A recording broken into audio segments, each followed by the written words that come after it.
Dan tak kala sakitlah Imam Syafi'i radhiyallahu anhu berkunjung atasnya Syafi'i oleh Hafaz Farad. Sakit Imam Syafi'i kejar Hafaz Farad. Faqala lahu man ana.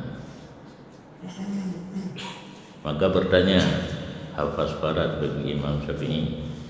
Biasa tanya dia baru sakit. Rupanya dia mungkin lagi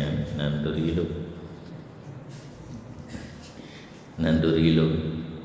Adun sayang negeri orang sakit dengan menghadapi hal-hal yang cukup mengkara kadang-kadang sesak nafas, menafahan juga dari ili, kerja bukan rugunan. Nandurilu, nanduri kat ketang.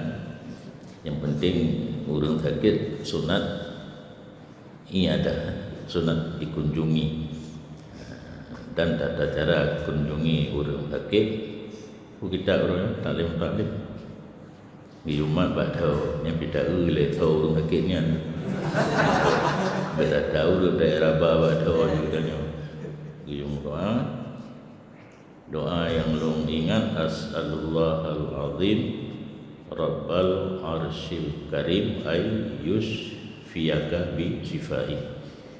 7 ke kalung hadiah, kalung ijazah,